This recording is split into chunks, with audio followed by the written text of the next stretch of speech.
I am 85 years old, and if I could go back, I would burn most of my life to the ground and start again. I know how that sounds. I know you probably expected an old man to come on camera and tell you that life is beautiful, that every moment was a gift, that he would not change a thing. But I am not going to lie to you. I am too close to the end to lie anymore. I wasted my life. Not all of it, but most of it. And I want to tell you exactly how I did it so that you sitting there maybe 20, maybe 40, maybe 60 don't end up in this chair with these hands staring into a camera, trying to warn someone who already stopped listening. So give me 20 minutes. That's all I ask. 20 minutes from a man who has run out of them. I was born in a small house with a tin roof. My father worked until his back bent like a question mark, and my mother raised 5 of us on whatever was left over after the bills took their share. I was not poor in love, but I was poor in everything else. And I remember, when I was maybe 7 years old, lying on the floor at night, listening to the rain hitting that tin roof, and making myself a promise.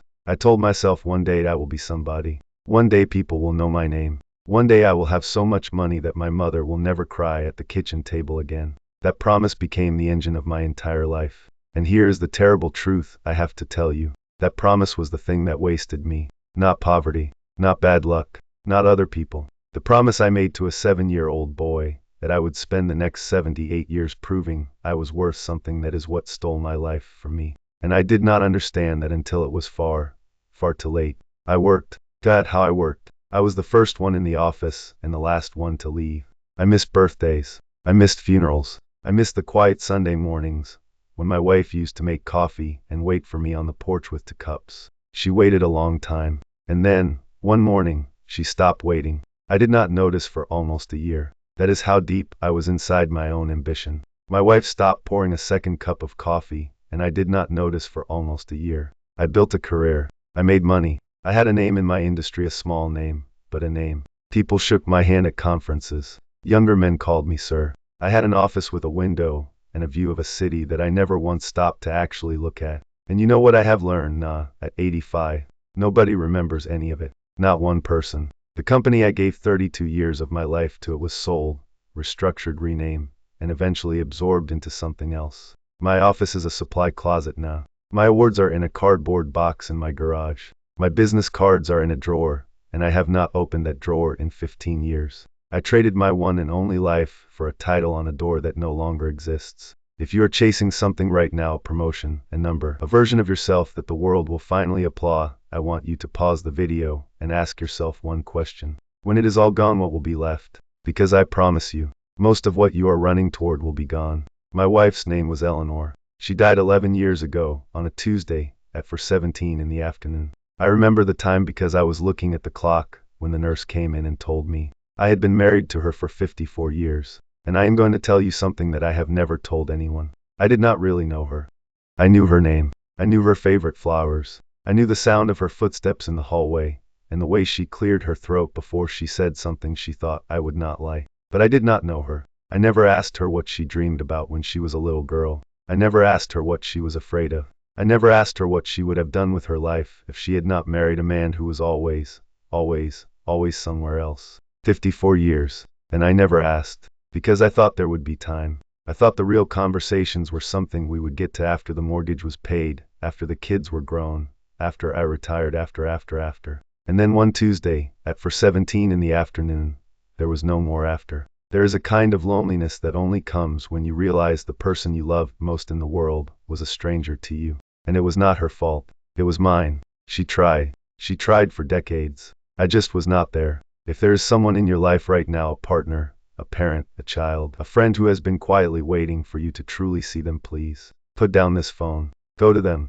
Ask them a real question. And then, for the love of God, actually listen to the answer. You will not get another chance. I am living proof of that. Let me tell you what I was afraid of, for most of my life. I was afraid of looking foolish. I was afraid of what people would say. I was afraid of being judged, of being wrong, of being laughed at, of being seen as less than. I was afraid of small things. Tiny things. Things that, from where I am sitting now, are so meaningless I can barely remember why they scared me. I was not afraid of the right things. I was not afraid of wasting time. I was not afraid of emotional distance. I was not afraid of the quiet erosion of my own soul. I was not afraid of going an entire decade without doing a single thing that actually mattered to me. I was afraid of embarrassment. And embarrassment, it turns out, is a currency that buys you absolutely nothing. There was a man, when I was 32 years old, who offered me a job. It was not a better paying job. It was a different kind of job. A job that would have taken me to a different country, a different life, a different version of myself. And I said no. Not because I did not want it. I wanted it so badly that I dreamed about it for weeks afterward. I said no because I was afraid of what my father would think, of what my neighbors would think, of what would happen if I tried and failed and had to come home with my tail between my legs. My father has been dead for 41 years. My neighbors are all dead too. And the version of me that could have existed, that different man, in that different country, living that different life, he died the moment I said no. I have been grieving him ever since, and I did not even know it. So let me ask you something. The thing you are afraid to try, the move, the message, the business, the apology, the confession, the leap, what is the worst that can actually happen? You look foolish for a week. Let me tell you, from the other end of a long life, looking foolish for a week is nothing. Nothing. What is something is this chair, this old body, this quiet room, and the ghost of a man you could have been sitting across from you, saying, why didn't you try? When you are young, time feels infinite. When you are my age, time feels like sand that has already fallen through the hourglass, and you are standing there, holding the empty glass, wondering where it all went. I used to say someday, the way other people say hello. It was a reflex. It was automatic. Someday I will travel. Someday I will call my brother. Someday I will learn the piano. Someday I will write that book. Someday I will tell her I'm sorry. Someday I will forgive him. Someday I will rest. Someday, someday. Do you want to know how many of those somedays actually came? A few, maybe 3 or 4, out of hundreds. The rest of them are still sitting inside me, like letters I never mailed. And I can feel them, all of them, pressing against the walls of my chest, and there is nothing I can do about it now. It is too late to mail those letters. The people I would have sent them to are gone. The version of me who could have done those things is gone. The energy, the body, the courage, all gone. Someday is the most dangerous word in the English language, because someday is how a life ends without ever really beginning. If there is something you have been saying someday about for more than a year, I want you to pick a date, not a vague feeling. A date, a real date, on a real calendar. Because the universe does not owe you tomorrow. I promise you that. I have buried too many people who thought it did. There was a man who wronged me, back in 1974. I will not tell you his name. I will not tell you what he did. It does not matter anymore, and I do not want to give it more life than it deserves. But I will tell you this. I carried that wound for 48 years. 48. I thought about him when I woke up. I thought about him when I went to bed. I rehearsed arguments with him in the shower. I imagined 1,000 times what I would say if I ever saw him again. I tracked his life from a distance, waiting, always waiting, for him to fail in some satisfying public way. He never did. He lived a perfectly ordinary life. He died in 2022, I think of heart failure. And when I heard that he had died, do you know what I felt? Nothing. 48 years of carrying a wound. 48 years of letting this man live inside my head, rent-free, like a tenant I never asked for. And when he finally left the world, nothing. No satisfaction. No closure. No peace. Just the terrible, terrible realization that I had given a stranger almost half a century of my inner life, and he had no idea. He never thought about me. Not once. I was the only one suffering. The entire time. Forgiveness is not a gift you give them. I used to think it was, and I refused to give it. Forgiveness is a gift you give yourself. It is the only way to evict the tenant. If there is someone you have been hating for years, a parent, an ex, a former friend, a stranger, please hear me. You are not hurting them. You are only hurting you. Let it go. Not for their sake. For yours. For the 48 years you still might have left. I wish someone had told me that in 1974. I want to give you something. If you have made it this far into this video, I owe you more than just my regrets. I want to give you what I wish a stranger had told me when I was your age. First, you are not here to be remembered. You are here to be present. The people who love you right now do not need you to be famous. They need you to be home. Second, your work is not your worth. You could lose your job tomorrow,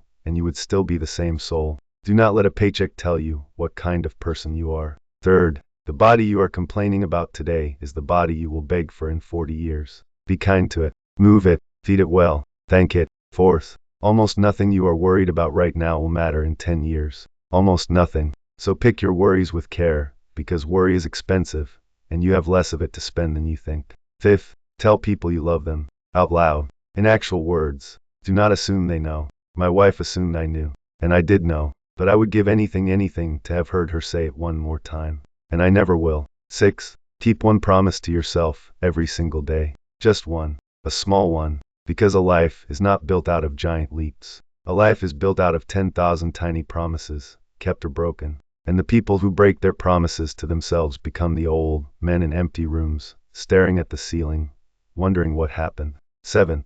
Do not wait until you are 85 to start living. Please, I am begging you, do not wait. I do not know how much time I have left. My doctor tells me my heart is tired. My hands shake more than they used to. I forget the names of people I have known for 40 years, and then I remember them, and then I forget them again. I am not afraid of dying. I used to be. For most of my life, death terrified me. It was the shadow at the edge of every decision. It was the reason I worked so hard to leave something behind, to matter, to prove I had been here. But I am not afraid anymore. I am afraid of something else now. I am afraid of dying without having said this. I am afraid of some young person, maybe you, making the same mistakes I made, because no one ever sat them down and told them the truth. I am afraid of the version of you who, 60 years from now, will sit in a chair like this one and think, I wish someone had warned me. Consider yourself warned. You have been given the most precious, irreplaceable, unrepeatable gift that has ever existed in the universe. You have been given a life. Your life.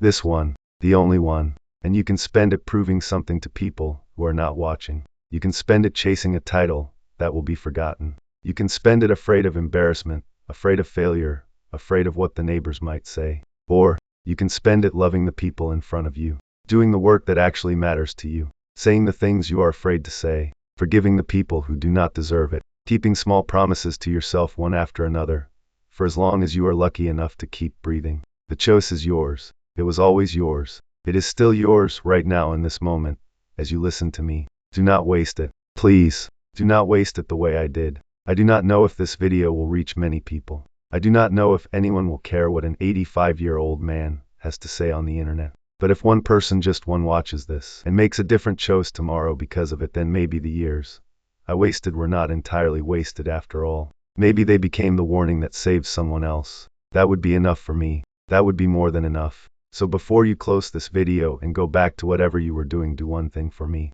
Call someone you love. Right now. Not tomorrow. Not later. Now. Tell them you were thinking of them. Tell them you are grateful they exist. Tell them whatever it is you have been putting off telling them. Because I promise you, with every year I have left on this earth, I promise you, you will not regret making that call. You will only ever regret not making it. Thank you for listening to an old man. Be better than I was. Lie. Please. While you still can.